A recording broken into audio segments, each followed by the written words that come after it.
একটা ছোট ছেলে প্রথমবার মঞ্চে জাদু দেখায়, কিন্তু হঠাৎ ভুল করে সে একটা লোহার প্যারাক গিলে ফেলে। সবাই ভয় পেয়ে যায়। ঠিক তখনই ছেলেটার প্রচন্ড বমি আসে, আর যা হয় তা দেখে সবাই স্তব্ধ হয়ে যায়। তার মুখ থেকে একটা ডিম বেরিয়ে আসে। পুরো অডিটোরিয়াম হাততালিতে গর্জে উঠে।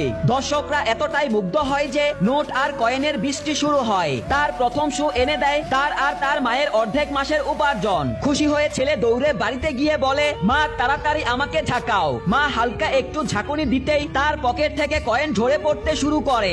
মায়ের হাসি দেখে ছেলেটার মুখে হাসি ফুটে ওঠে, আর সে নিজের কাছে প্রতিজ্ঞা করে যে একদিন সে তার মাকে দরিদ্র থেকে মুক্ত করবে। ছেলেটা বড় হয়ে যায়, কিন্তু জীবন এত সহজ ছিল না।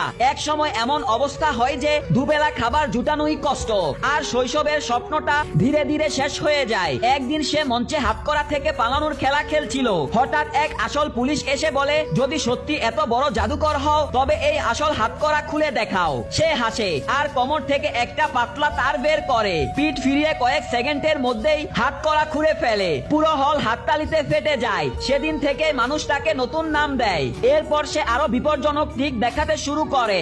এবার এক জেলের জেলার তাকে চ্যালেঞ্জ দেয়, যদি এতই পারো তাহলে সেই আসল হাতকড়া পরে এই সবচেয়ে নিরাপদ জেল থেকে পালিয়ে দেখাও। তাকে তার স্ত্রী চুমু খেয়ে চলে যায়। জেলর সন্দেহ করে তার মুখ তল্লাশি করে, কিন্তু কিছুই পায় না। সবাই চলে যাওয়ার পর সে তার আসল খেলা শুরু করে। গাড্রা ভাবে আজ বুঝি সে ধরা পড়বে, কিন্তু মাত্র 3 মিনিট পর যখন দরজা খোলা হয় সে সেখানে নেই। মেঝেতে পড়ে আছে শুধু শিকল। পুরো দুনিয়া হতবাক হয়ে যায়, আর সে পায় এক নতুন উপাধি।